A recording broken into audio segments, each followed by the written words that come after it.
I keep imagining what's going to happen when we all continue to collectively meditate, have insights, and future cast what it's going to look like when the entire diaspora is liberated and sovereign.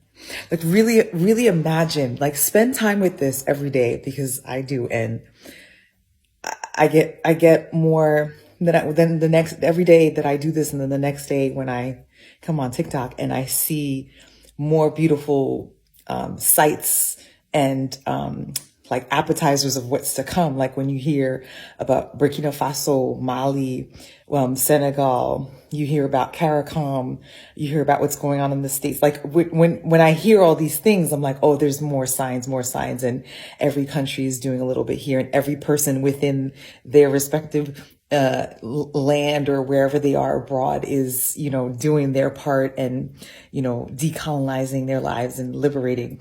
But to consider, like really think about what it's going to look like for all of us. Like we will be having flights between, Ghana and Jamaica, or like Belize to Congo. You know what I'm saying? Like we'll have, conferences, schools.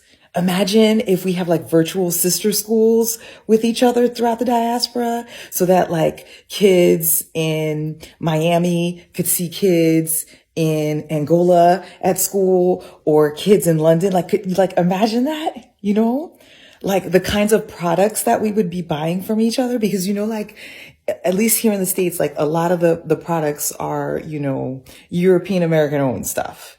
But now there's a lot more Black business owners, and we're also we're able to get things from the Caribbean and from, back at home. And so imagine us growing up surrounded by our own, products. Like our kids will see us all over different countries. It gets me excited. Like think about the education curriculum that we're going to be creating right now. Like right now, like all the minoritized, all the people of color on the planet, all the melanated people of color on the planet are reclaiming their heritages. They are reclaiming their histories and their narratives. Are we understanding the implication of this? Because it's not just the African diaspora. It's the indigenous here in Turtle Island, and the indigenous in Papua New Guinea and Eritrea, because I don't think the proper name is Australia, but like all of us are reclaiming, like all the ancestors at the same time, all the melanated ancestors are like, it's go time now. It's for us to reclaim. So what is like, I really get excited thinking about this. Like I really get excited seeing how education is going to change, seeing how we're going to see more empathy in the world, seeing how we're going to hear people's narratives and true stories. We're not going to see, whitewashed history, whitewashed movies, shows, all this kind of stuff. Like we will get to experience, the diaspora and everybody who's seeking sovereignty will be a network within ourselves.